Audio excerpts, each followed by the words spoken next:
In this video, I'm going to explain to you how to propagate a tree using the air layering technique.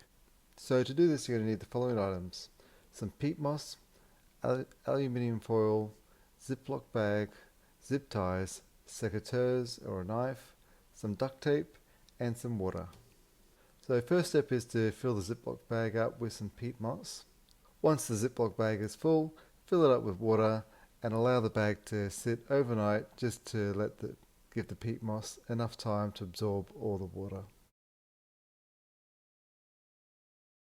So here is a branch on my bottlebrush tree that I'm going to be propagating using the air layering technique. So the first step I'm going to take is just to remove any of the lower leaves and branches from this branch. I'm then going to use my secateurs to cut a ring around the bark to strip the branch. So I'm going to do two rings about 1 to 2 inches apart. Now you just want to apply enough pressure to the secateurs just to cut the outer bark but not cut the actual branch. Then I'm just going to use my knife just to do a slit down the bark just to be able to peel off that bark a lot easier. Now I'm going to take my moist bag of peat moss and just do a big cut down the middle of it, and then I'm just going to now hold this bag over where I've done the cut. Now I'm just going to zip tie this bag over the branch where I've removed the bark, and I'm just going to make sure that the peat moss is over where the bark was removed. That's an important part of this.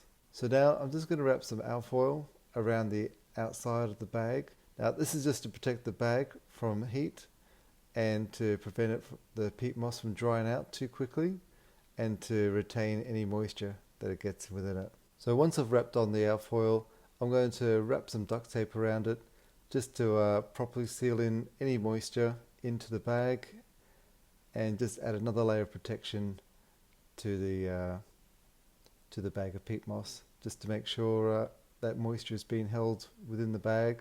So after being a little bit distracted, I ended up coming back to this plant after 4 to 5 months, and I'm just going to cut it off, and we're going to cut open the bag just to see how the root growth for that branch went. So after removing the aluminum foil, you can see all the roots that have grown within that bag. So I'm going to try and be careful, but I'm not going to be too careful removing this bag. So next step would be to remove the peat moss from the roots so you can plant it in some proper soil.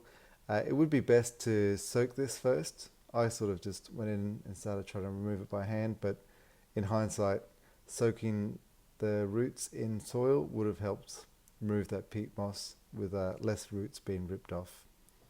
So there you have it. That's how you propagate a tree, in my case an Australian native tree, using the air layering propagation technique. The next step for this tree is to get planted into a pot where it can establish itself in some good potting mix before I transfer it into the ground to grow into another nice big tree. I hope you found this video useful, and if you can, like and subscribe to this video. It helps my channel out a bunch. Thank you.